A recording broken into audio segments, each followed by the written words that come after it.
Verbal feedback. Is that a little bit better? Can everyone hear me okay?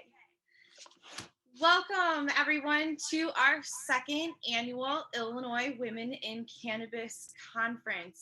We are so thrilled to have you all here this morning with us bright and early to kick off this panel. My name is Kalee Hooghkirk. I am the owner and founder of Full Spektrum Services in United Hemp Co. I am also a board member of Illinois Women in Cannabis and the founder of Midwest Hemp Coalition. Before we kick off our panel today, I think that it's important to recognize that we are in an extremely different world than we were last year when we started this conference. We have gone through many, many struggles, whether it's COVID related, politics, so much has happened in the past year.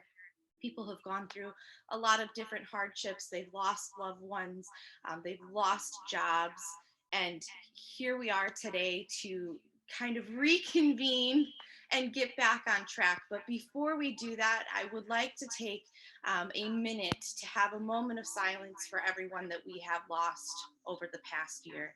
So if we can all join together and mute our microphones in a 60-second moment of silence before we get started with our panel today. Starting now.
Thank you all for starting our day that way. I think it's important just to pay our respects and to acknowledge the world and the atmosphere that we're living in today. So I am honored to kick off the day with our first panel, which is a lightning talk, connected on opportunities for entrepreneurs. And this topic is near and dear to my heart because I feel that there's a lot of people in the industry that really believe that they need to have a plant touching job, working in the cultivation center or the dispensary directly in order to have an impactful career in cannabis. And what these panelists will talk about today is that there are many, many ways that you can be impactful in the industry in a way that does not have a plant touching career. So I am absolutely thrilled to introduce my panel of my panel today for the lightning talks. First up, we have Dr. Raul Carrey.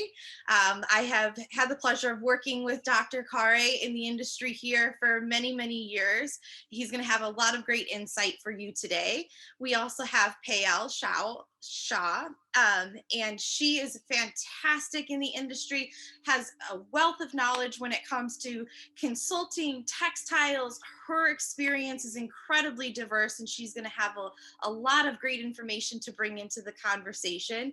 We also have Ryan Crane, the founder of Tempo Beverage, and if you guys have not tried one of those beverages yet, I highly suggest to check them out. They are a new hot company emerging in the industry, and he's going to have a lot of fantastic experience to share with you there. And then last but not least, we have Cece Shen, who works with the craft growers here in the state of Illinois, and she's going to be able to tell you a little bit more about what she does here and the different hats that she wears when it comes to assisting craft growers in the state of Illinois.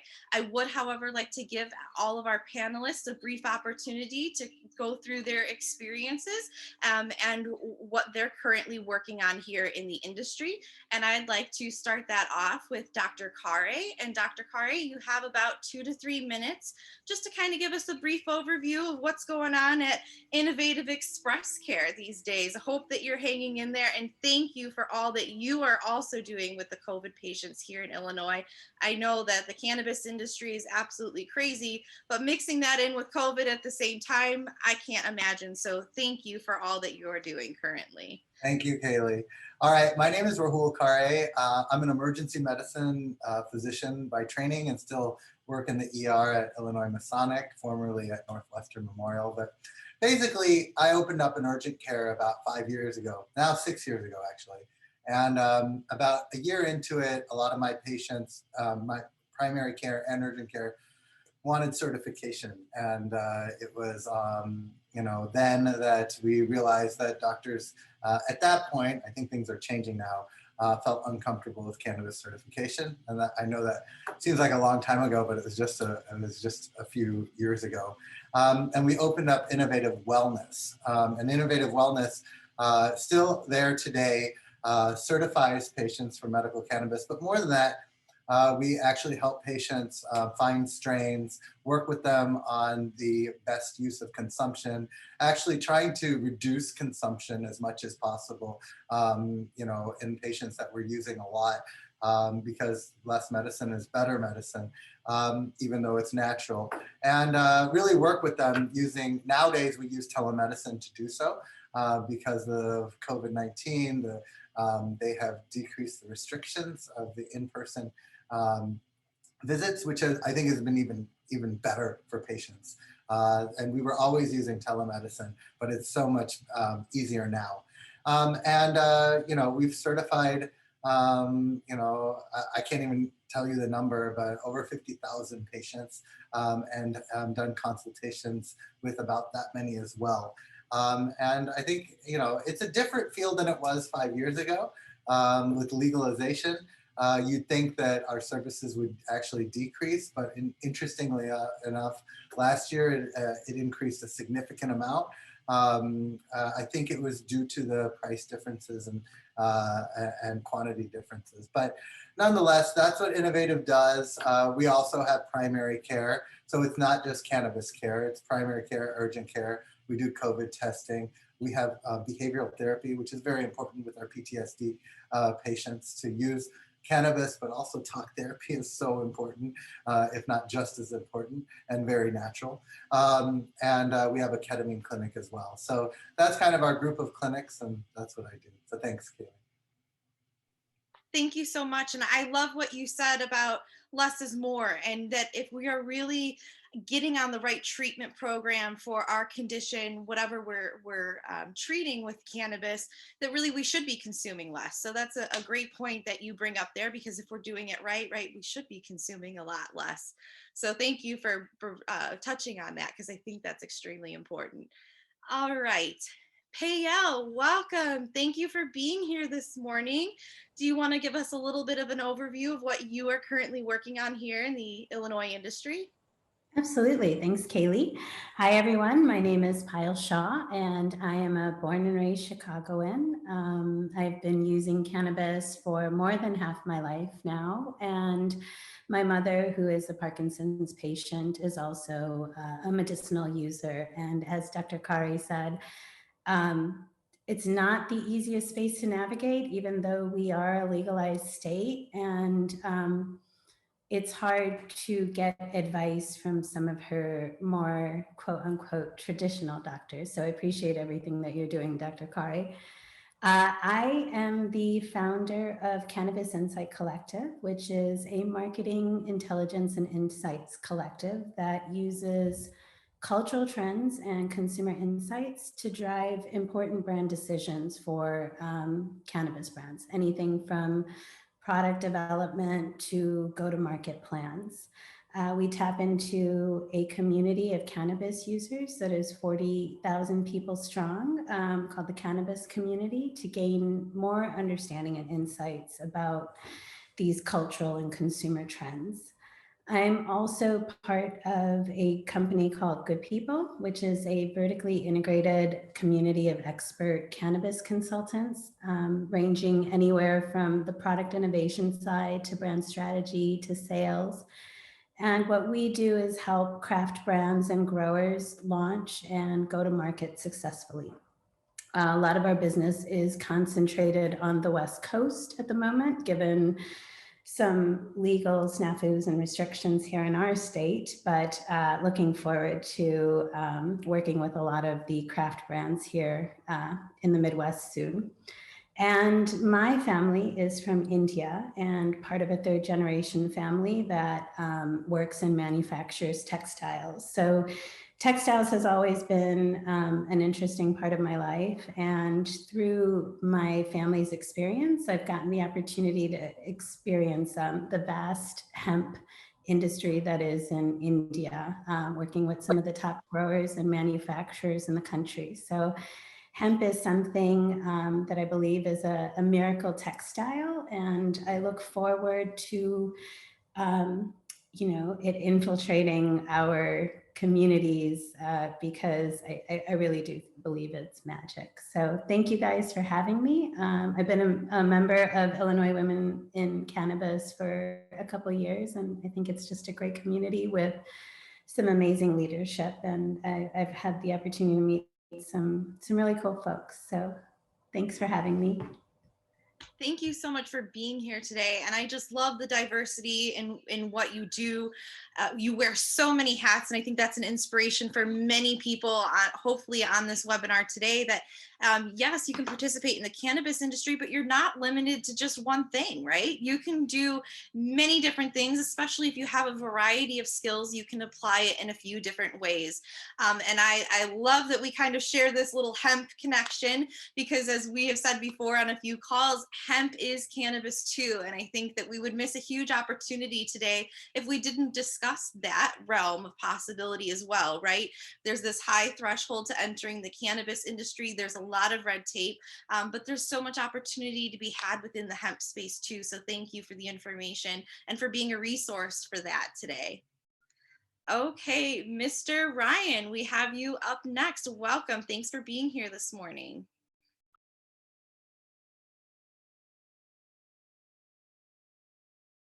Ooh, Ryan, we can't hear you.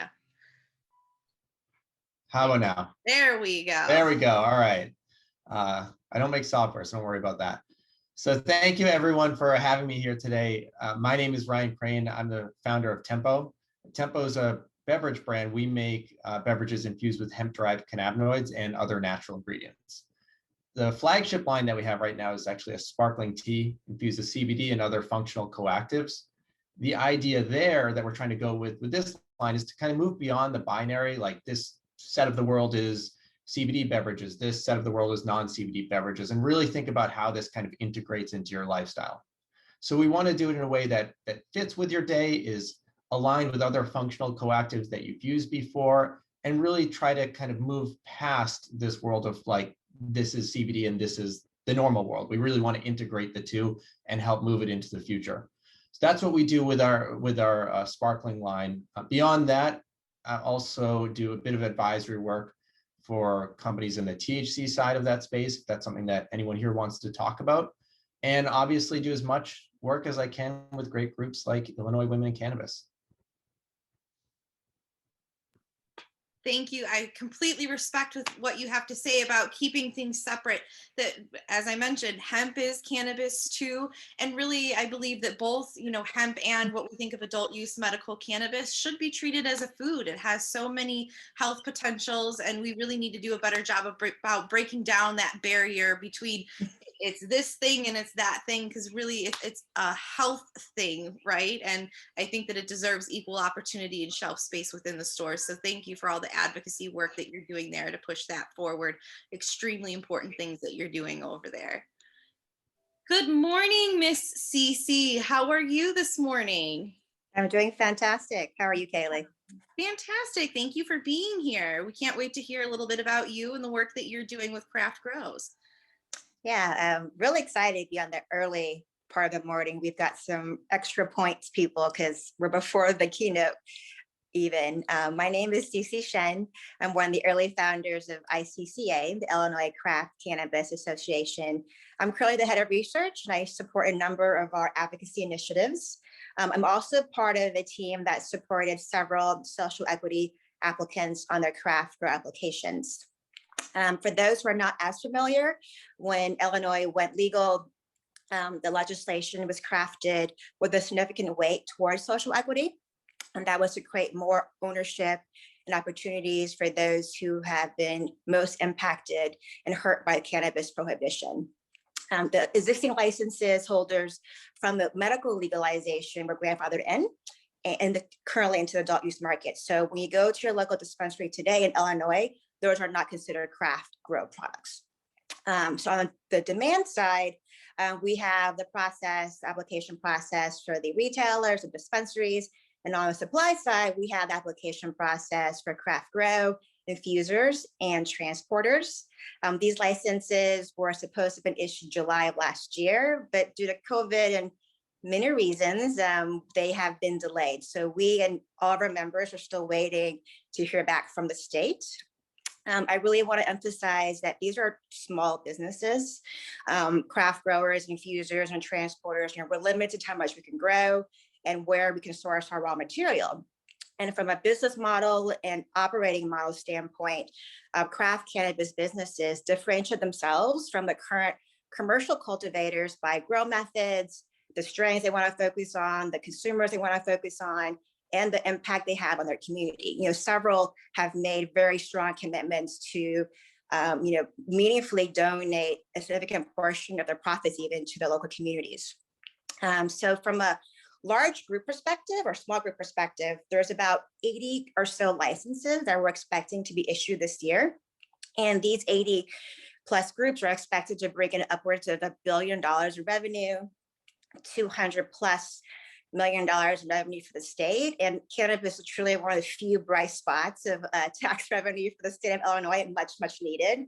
We're going to employ up to thousands of individuals and benefit many more in construction and also ancillary businesses. So we're going to be expecting huge hiring wave in the next 6 months to a year as all the new dispensaries and craft cannabis businesses go live.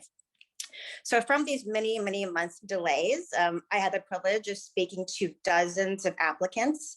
And from these conversations, there's many common themes that we were able to parse out. One was that these delays were significantly hurting social equity applicants more. They have laid down tens of thousands of dollars in time for leases that today are not yet being used. There's been very limited information and transparency from the state. And as currently written, the legislation really limits the business success of a long-term business success of the Illinois craft cannabis sector. So as a result, we formed ICCA to really give craft entrepreneurs and the community a voice and a seat at the table. And we really want to make sure that in the long term, these businesses are positioned for success. So today we work with hundreds of craft grow applicants, infuser applicants, and also transport applicants. And we work on providing them the latest research, the latest education, and also advocacy. And for those who are on the call who haven't heard about us and you are an applicant, please feel free to reach out to us. I'm looking forward to helping any one of you guys as much as we possibly can. Thank you so much, Cece. Craft grow is essential, I think, to a healthy ecosystem of cannabis. I compare it to buying your fruits and vegetables at Walmart versus buying them at the farmer's market. And if we are collectively shifting towards this local, thoughtful, conscious growing process, we really need to be applying that same thought to cannabis, right? That people putting time, energy, and effort. There is such a difference between a craft grow and a huge multi-state operator that I'm really excited to see the potential and the different products that come online, because there really is a huge difference, in my opinion, on small operations versus large operations. So thank you for everything that you're doing to push for those growers, because everything that's gone on at this point, I think most of us in this room can agree, it's unacceptable what's happened in this process. And while it hasn't been smooth, we do hope that ultimately we can come to a collective a collective process to make this smoother in the future, so people don't have to go through this whole crazy ride that everybody's been on for the past year. And I know that COVID hasn't made it any easier, but thankfully organizations like yours helps to keep everybody on the right track. So thank you for that important advocacy work that you're doing and supporting small businesses, because that is essential. Okay, so I think that we can get into some of our official questions here. To kick things off, what I really want to know from you guys as entrepreneurs, can you describe like a typical day? What does it look like in the day in the life of you as an entrepreneur? And do you believe that there is any sort of formula to success? And do you apply any of those formulas to your day-to-day life? And what do you find helps to motivate you throughout the day? I know that's kind of loaded. So let's actually keep the same order that we started here. So Dr. Khare, if you don't mind going first, telling us a little bit about what your day-to-day looks like and your formula for success. Yeah, I think as an entrepreneur, I think you mentioned this, Kalee, you wear a lot of hats. So you have to really be careful on how you spend your time. As a physician, it's easy for me to do clinical hours. It's billable, so that's really nice. As an entrepreneur, a lot of stuff that we do, you don't get paid for. It's planning, it's building, and things like that. But obviously, as a physician, I can see patients and therefore bring in some revenue. It's really important. But also what's really important is, not doing too much of that, so that you can think about what you want in your business, think about what you need to grow it, and then really concentrate on, expanding and doing the things you need to grow your business. So I think for me personally, I like to do a little bit of clinical work. I would say a third. A third is to really develop the business plan, and then to start that, making that first hire, doing that first advertisement, the marketing, to get the patients and really make sure that they're very happy and are fans of ours, and to tell the community about us, right? I mean, that's the growth of a business, especially a service business, is really important to do that. And I think that's one of the biggest challenges as an entrepreneur, is that you're not used to doing that. None of us were born entrepreneurs. I think we all had stable jobs at one point, and then jumped from there because we felt like we could do it better, or add value to whatever we're doing. So I think it's really, really important to kind of divide up your time in the services, in the planning, and then the actual doing of whatever service or whatever entrepreneurial job you're doing. So I try to break it down in a third. Thank you. That's excellent advice. And I really liked what you said about being mindful of the different projects that you're taking on. Because I think as new entrepreneurs come into the space, they get so excited that they just grab at every opportunity. And that's great. We need to do that for experience. But setting those boundaries is extremely important too. So you're spending your time and energy on the places that really matter the most. And shifting that energy can be a difficult thing for a new entrepreneur in the space. So thank you for bringing that important point up. I think that's essential for a lot of people to definitely consider.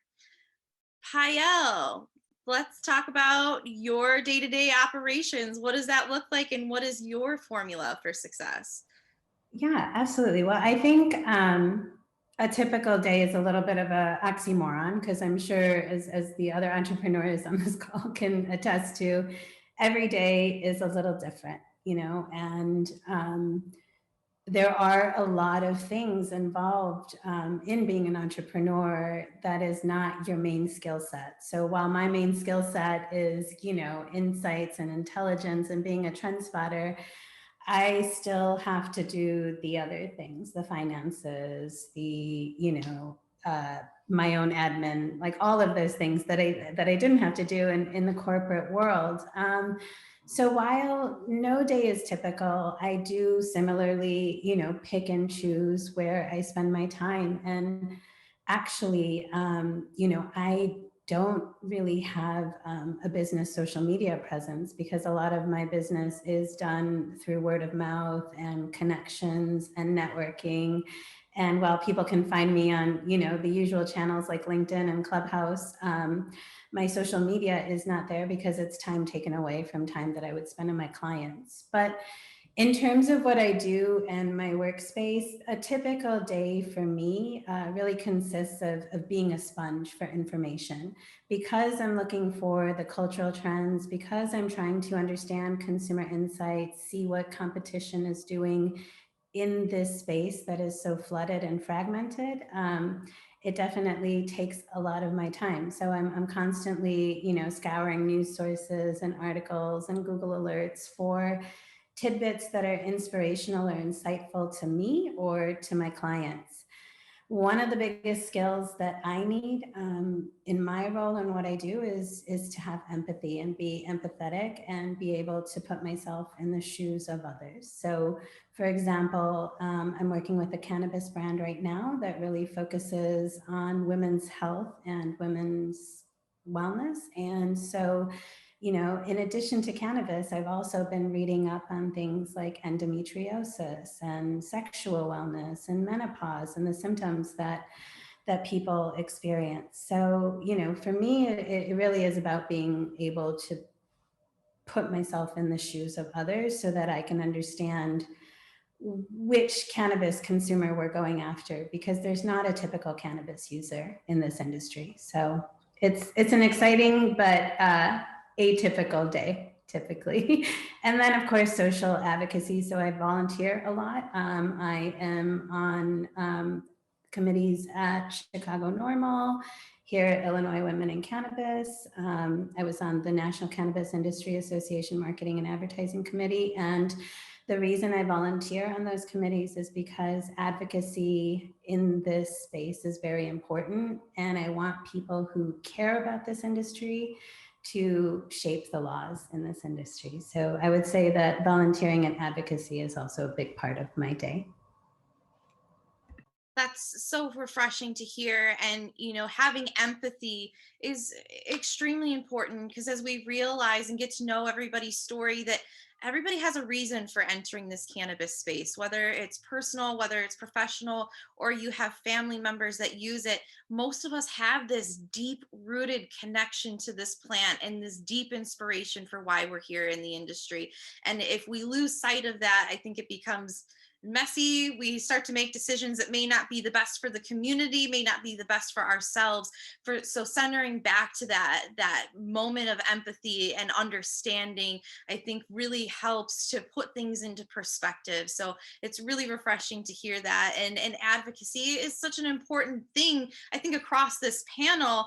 All of you guys are not only entrepreneurs, but you're advocates at the same time. And that's really a huge key piece of being in this new and budding industry, is learning not only how to be an entrepreneur, but an advocate for yourself, right? And for your community. So thank you. Thank you for that. Ryan, I believe that you're up next. What do your day-to-day operations look like? And is there anything that you do that you find is a benefit or should be replicated for entrepreneurs in the space? Yeah. So I think there is a lot about what I do that's like traditional business. And then there are a few key things that are not. In terms of what's like traditional business, I talk to clients, I deal with vendors, I scream at QuickBooks every day. It's all the normal stuff that you have to do. I see people nodding their heads because they must use QuickBooks too. But I think in order to prep this industry to be, to participate in like the global economy, we have to prepare our own companies to be like traditional businesses. So all of those things are pretty typical. In terms of what's not, I spend an inordinate amount of time talking to people every day because, Kalee, like you pointed out, it's a really passionate industry. Everyone that's in this industry has a reason to be there. Everyone has a cannabis story, and that's very atypical. So one of the exciting parts for me and what's been very helpful to me is to talk to people, share these stories, and see how these threads connect to each other. Now, there's an upside and a downside to that. The upside is like everyone's very passionate. You're not going to meet someone that just doesn't care or doesn't want to hear the story or doesn't have an idea of how to advance the ball further. The flip side is like everyone has a pretty high, I'll call it like a bullshit detector. So everyone's very authentic in the space, but if you're not coming at it from an authentic perspective, that's going to be recognized pretty quickly. So there's an opportunity, and then there's a downside to that too. The other thing that I think is atypical for me, I just feel like there's more at stake because this industry is being built right now. So an example is like if a CBD product company goes and makes some ridiculous health claim, that's news. And that's news that gets picked up and that makes not just that company look bad, other companies and kind of the entire industry look bad. So I think there's a difference in that there's like a stewardship that we feel when we go through our business, and when we, put out content or make any statements or anything like that. There's kind of an obligation that we all have to each other that is very top of mind. Yes, thank you so much, Ryan, for that. It is hard to come by somebody in this industry that's not passionate, that cannot talk about cannabis all day. Sometimes I feel like we get on these calls, we think it's going to be a 10 or 15-minute call, and then all of a sudden you get into the backstory and it's an hour later and you're like, holy cow, I just totally blew through a meeting, or I have other things that I need to be doing. But it's hard because when you have that passionate backstory, I could talk about it all day, as I'm sure you could talk about it all day. And it just kind of spirals from there. But it's great because it keeps things interesting always, right? Yeah. Miss Cece, how are you? And tell us a little bit about your day and what that structure looks like. Yeah, so ICCA was like my first dip in like nonprofit. So prior to all of this, I was working in consulting, working for startups, but I was really passionate about starting new businesses and seeing new businesses grow and scaling businesses, which is how I got into cannabis. But the challenging part about this ICCA had, and because we're a nonprofit and we have so many members that have different reasons and different stories of getting into cannabis, is really making sure that at the end of the day, we are making the best decisions and also making sure that our members' best interests are reflected. And as part of that, a lot of compromise has to take place. For folks who have been following the legislation, the delays, and all the lawsuits and everything that has occurred from the results of the delays, we're seeing many different interests coming out and people can't seem to agree. So one of the things that we have to continuously remind people is Illinois still is a nascent market, and this is early on in the process. And as much as we want to see it be perfect, it can't be the first time around. And we must take our learnings and we must be mature about them. And we must be confident that we can shape the community for the better together. And, I think everybody is just so excited for, craft to really be real in this state. And we are, excited to support that. And for my day-to-day, I spend a lot of time talking with our members, thinking about all the current legislation and the proposals that's out there, and thinking about how it would really impact the various businesses from seed to sale to downstream, from both the short term and long term in Illinois. And that also is a new hat for me, because prior to this, I never worked in legislation, never worked in politics, never really, knew the difference, or I guess we remember the difference between, I guess, the executive branch or the legislative branch for that matter. But it's been rewarding, thinking that the work we're doing now really has the ability to impact, many, many years of business to come. It's an excellent point that you bring up. And I joke all the time that I never thought I'd have to be a part-time politician in order to work for cannabis. But you really do, going back to that advocacy point, it's so essential to understand the processes and how government works, because when you're on this forefront in this new industry, you have to be your own advocate. And a lot of that times it includes political advocacy.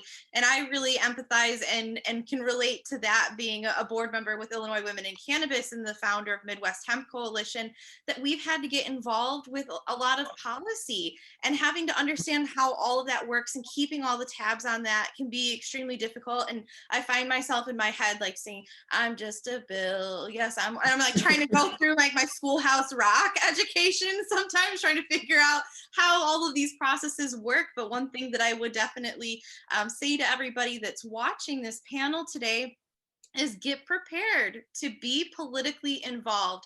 There's really no way to be involved in cannabis and stay out of politics. You really have to be comfortable with both, and in order to push that needle forward. And David made an awesome comment here in the chat. We have some questions for you later, but he says progress over perfection. And I think that is, one thing that we can relate back to Craft Grow, is that we need to push this progress forward. We can't always perfect it. We need to push that forward, but still being cognizant of challenges that we're facing, and how to make that smoother for everybody moving forward. Okay, so our next question, beyond cannabis, what other activities are you guys involved with, either conventional or unconventional, that you feel brings important skill sets to what you do as an entrepreneur in cannabis? So whether that's sports, a few of you guys have mentioned advocacy and getting involved with the community. What other relevant skills and things are you guys involved with that you feel are important for your business? And we'll go back to you, Dr. Khare, first. Yeah, my year has been interesting. So I'll just briefly give you a rundown on it.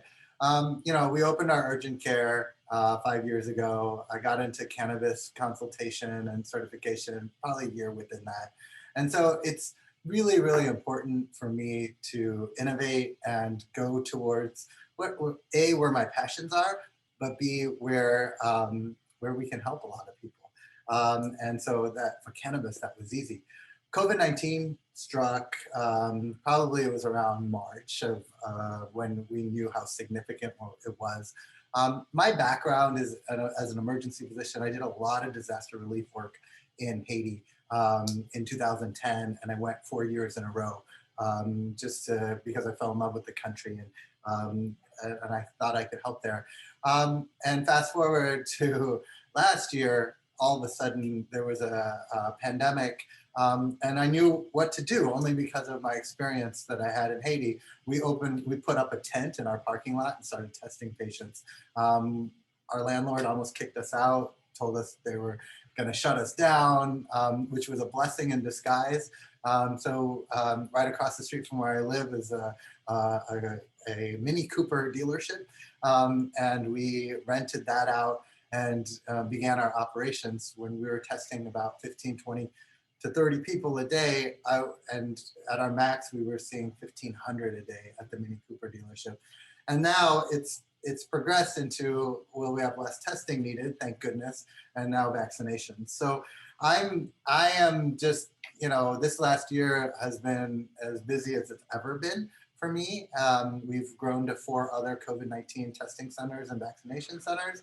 And our whole goal now is to vaccinate as many people as possible using operations engineering and things that I have passions about. So that's been recently my year of what I've been doing outside of cannabis. And it's taught me a lot. Like you guys were talking about dependence on governmental agencies. Holy cow, like we can't get our supply. Like you guys, we can't get our supply without the government assigning it to us. And you can imagine, I respect politicians. It's nothing that I have, been in or been a part of, but, there's a reason why a lot of people are skeptical about having them run things, right? The coordinations, the timeliness, the pork barrels, the things that don't make sense, follow the money and you'll figure it out, has been very, very apparent to me. And I've learned a tremendous amount. And one of those things is I frankly don't want to work with them again. I might have to, but if you know, as an entrepreneur and someone who believes in free market and someone who wants a level, even playing field, I've learned that government agencies, even in a beautiful democratic world, you know, you look at Illinois, you look at Chicago in particular, it doesn't work like that. And it was a huge lesson to be learned.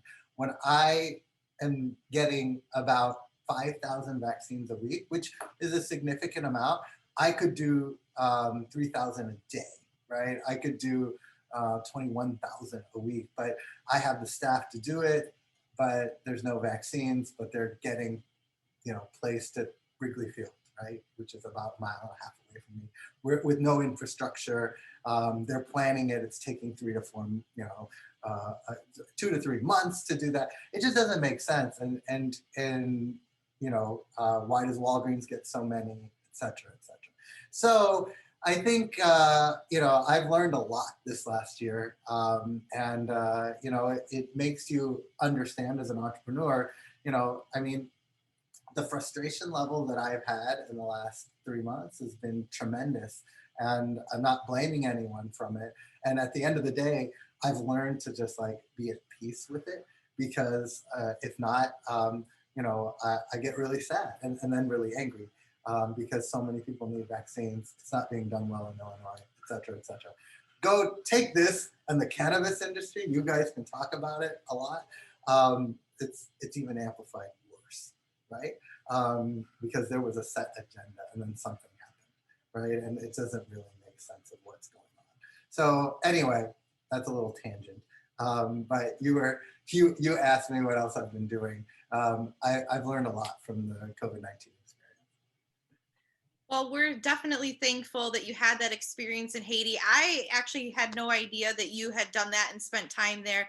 I have a 90-year-old great aunt who's actually still in Haiti and spends a lot of time down there in the tuberculosis clinics, and she's been there for a long time. So we'll have to talk about that offline, because I'm sure it's not a big place. You may have met her at some point, but it's great that you've had that experience. There's no way, of course, to prepare for a pandemic, but I can see how that experience was relevant and something that was essential for you being able to transition during this really difficult time.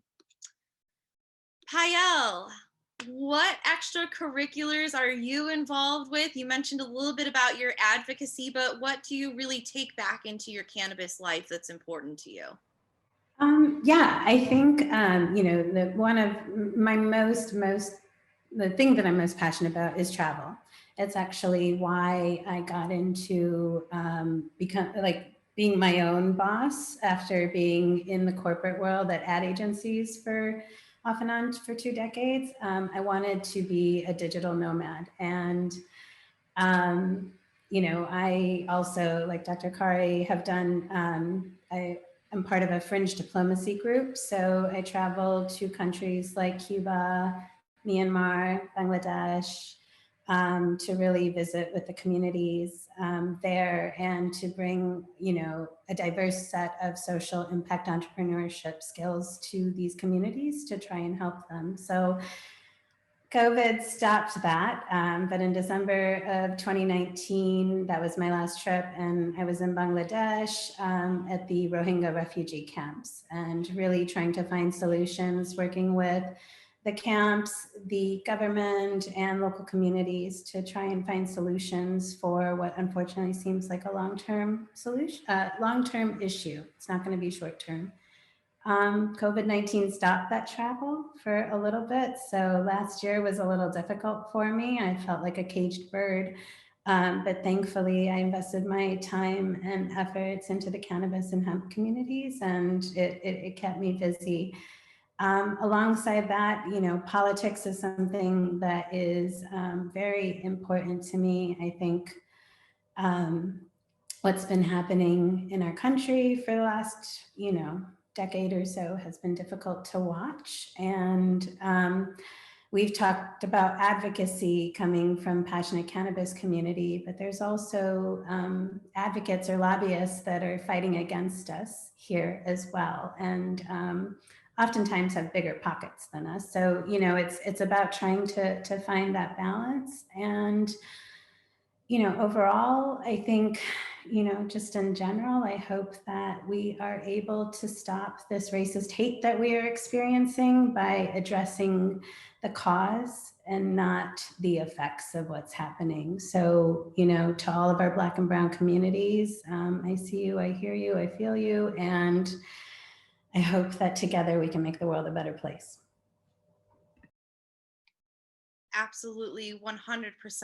And I think that it's extremely important for us as individuals to get outside of that bubble, out of that comfort zone, and really um, be a part of those communities and see what it's like to live in the day in the life of different cultures and different perspectives, because I really feel that if we don't get out of that bubble, we can't grow, we can't understand, we can't empathize, and we can't make those necessary changes unless we understand what it's like for those communities and the members of those communities. So travel absolutely is an important and key essential part of getting outside of your comfort zone and being able to relate in order to make those changes and to do better. So thank you for that message. That's extremely important as well.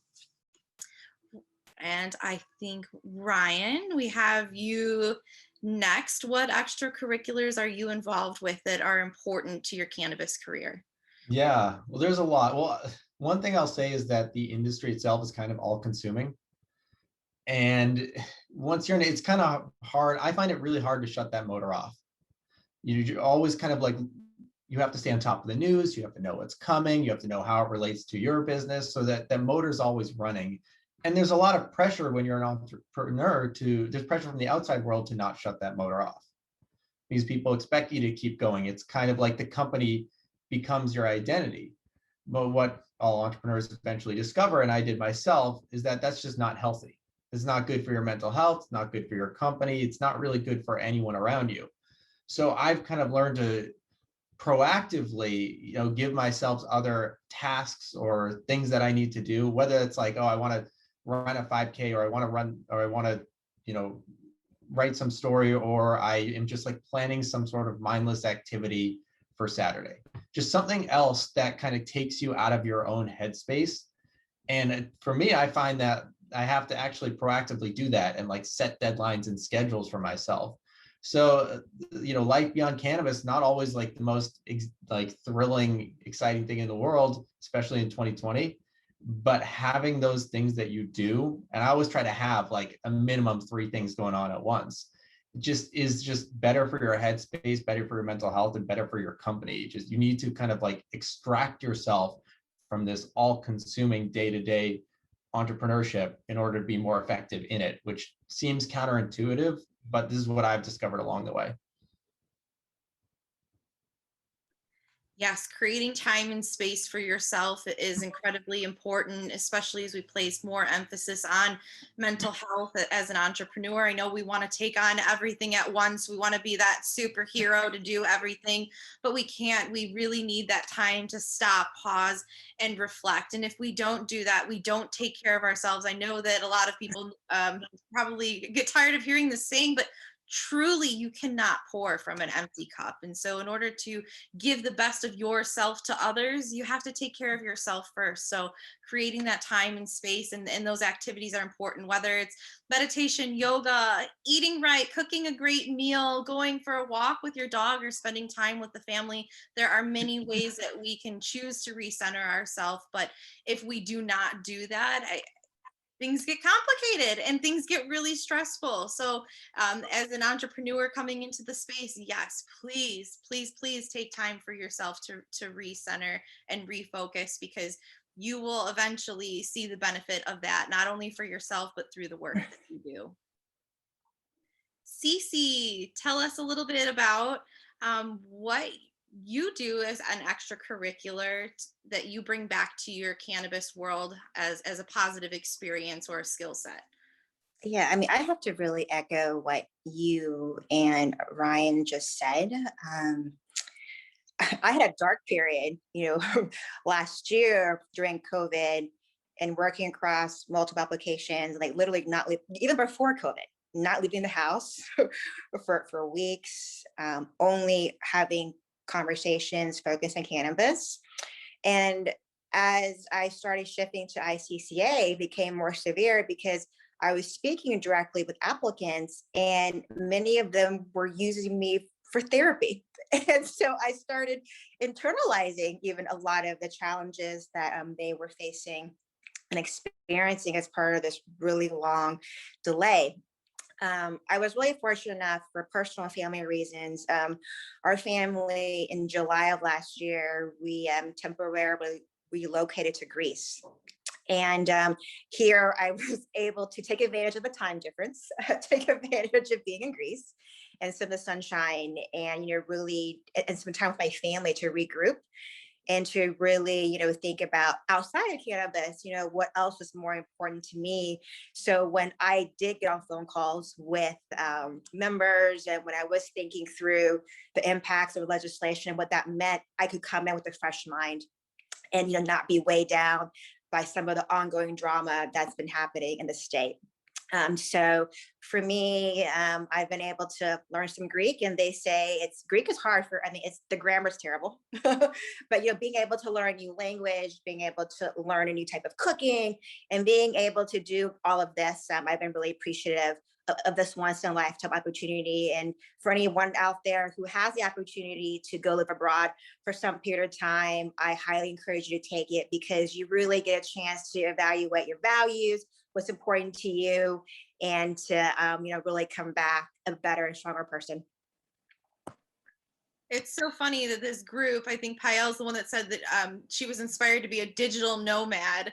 And this panel is so awesome because it really is a testament to that. We have Payal who's over in Iceland. We have you in Greece. And that's a huge benefit of being this ancillary type of business within the cannabis space is that you are not tied down to one physical location as if you would be if you were operating, really operating a craft grow as like a grow manager or somebody within that space, that you guys have that flexibility to get out, to travel, to see the world and still do business at the same time. And I think that's a really attractive part of being a part of the ancillary side of cannabis is that you can travel, you can get out, you can get away, and you can kind of approach things with that fresh mind. So thank you for joining us from Greece today. And thank you, Payal, for joining us from Iceland today. We have this great worldly panel and I love it.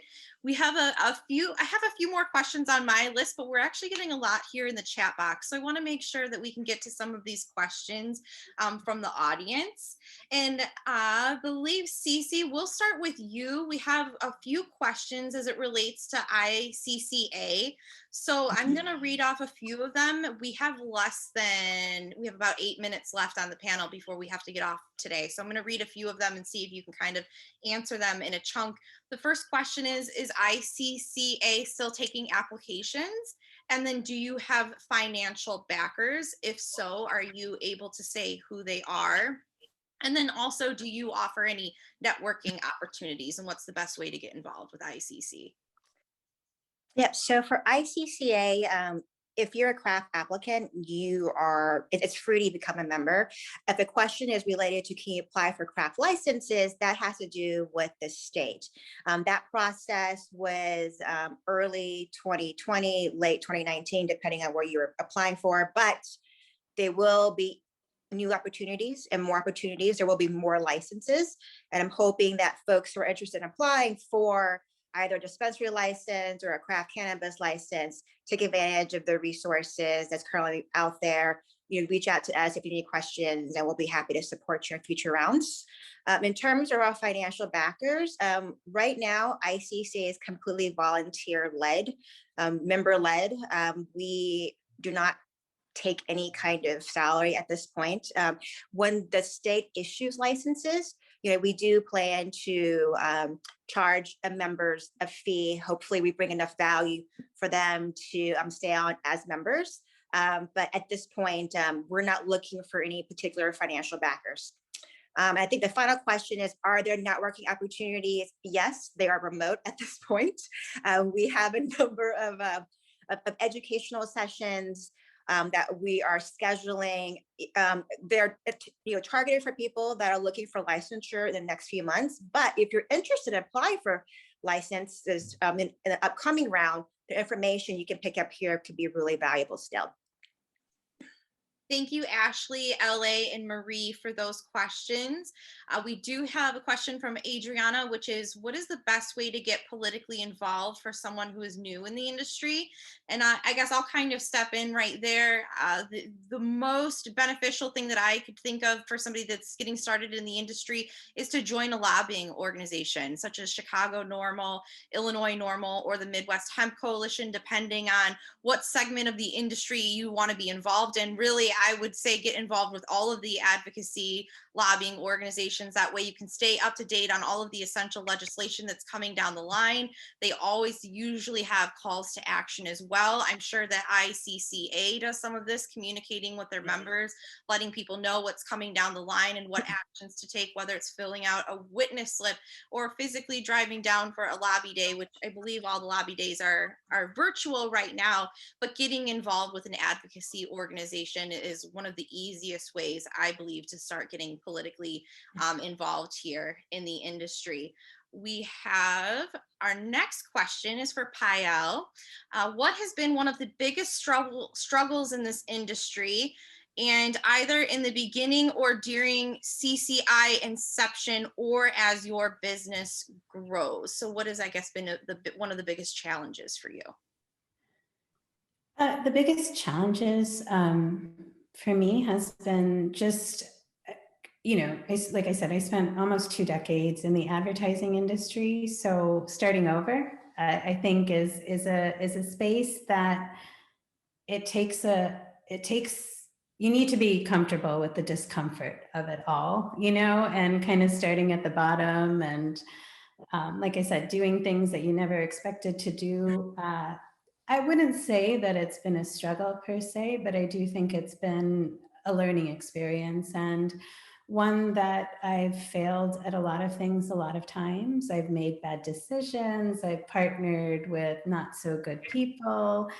So, it's a learning experience, but I think it's important to remember the motto, always fail forward. Learn from the experiences and move forward and progress from them, and don't wallow too long. So I think what doesn't kill you makes you stronger in a way, especially in the cannabis industry, because there are a lot of things going on. This is a new industry. I mean, it's basically less than a decade old, and not even real in half our country. So I think it's something as you just have to be comfortable with the uncomfortable. Absolutely. I couldn't agree with you more that as an entrepreneur, you have to be okay with making mistakes. And it's difficult because I think a lot of people that have that entrepreneur mindset also are perfectionists in a way. And so sometimes we can be afraid to make those leaps or take those challenges because we're so afraid of failing. But the truth is, in entrepreneurship and any type of business, there are going to be failures, but it's how you learn and how you grow from those failures that sometimes can bring the greatest inspiration or the greatest skill to you and your experience, right? That I can at least say from my personal experience that some of these moments of hardship and challenge have given me the greatest growth. And it's one thing that you can't anticipate, but as an entrepreneur, you do have to be okay with making those mistakes. We have about 2 minutes left. I'm going to give Dr. Khare the last question here. And this is a little bit of a loaded one, Dr. Khare. It says from Nefer, how do you feel about individuals who have medical cannabis cards as well as pre-existing conditions not being considered for priority for COVID vaccine due to cannabis consumption? So, okay. So the question really is it's for people who are smokers, are part of this 1B plus group of people who get prioritized, actually starting today in Chicago, but have been for a couple weeks in Illinois to get the vaccine. And so cannabis smokers all of a sudden are like, hey, I'm I'm a daily cannabis smoker. Like, why don't I get to be in that category of 1B plus, and can I get prioritized? The truth is, medically speaking, smoking cigarettes is worse than smoking cannabis. Okay, that's the bottom line. There's science there. I don't have to tell you guys. You heard it from the doctor, folks. You know, daily cannabis is different than daily nicotine usage through vapes and through the cigarettes itself. And the reason behind that is multifactorial, but really because of all the garbage that's put into cigarettes, right? Tobacco is a drug, so is THC and CBD that we get, and the variety of other things that the plant gives you. But truthfully, tobacco causes what we call COPD or emphysema. Emphysema is a chronic condition that will cause significant issues if you get COVID-19, including respiratory failure and death. Cannabis luckily doesn't do that to a significant amount. It can, obviously, anything you burn in your and put in your system is cancerous. So the Japanese, believe it or not, have a high rate of stomach cancer because of the smoked fish that they have, like the burned fish. Smoking anything is a carcinogen. So we have to remember that. And cannabis has that if you're smoking it. So it's not safe, but I get why they didn't put it on the list, okay? And we can't have it both ways as cannabis users and promoters. And, there's nothing wrong with my patients having a joint, right? I would rather them have small amounts of it. I'd rather them do edibles. I'd rather them do other things, especially if they have lung conditions. But the truth is, a joint every once in a while is not a bad thing in moderation. But this is the reason why they announced that it's tobacco smoking only. And I'm not really against it because cannabis isn't as bad as it. I wish cannabis smokers could get prioritized, but if you have other conditions, of course, do it. But there was a lot of pushback and questions to me. But I get the science, and I even though I'm a big advocate for cannabis users, let the tobacco users of 20, 30 years get the vaccine because their lungs need it. And that's an excellent point that you bring up, that a lot of people that are cannabis consumers medically probably have a condition that would prioritize them, or likely have a condition that would prioritize them before the smoking even would. So please reach out to your physician, your primary health care physician, to see if you do have a condition that can be prioritized. We want to make sure that everybody gets safe and stays healthy, and that way we can reconvene next year, hopefully in person. So I want to just thank you all for joining us early this morning. Thank you to all of my panelists and the great insight that you shared with us all today. I hope that everyone on this Zoom call this morning got some relevant information that they can apply to their day-to-day life or entering the industry. If any of my panelists care to share their contact information, please put that in the chat. We did have some questions that we weren't able to get to, so I do apologize for that, but we do have kind of a strict cutoff here. We will be kicking things back up at 9:15 for our keynote and opening remarks. So feel free, panelists and everyone on this Zoom, get some coffee, stretch your legs. It's going to be a great and eventful day. Recenter yourself and get ready for some awesome programming. I know that these panelists today were amazing.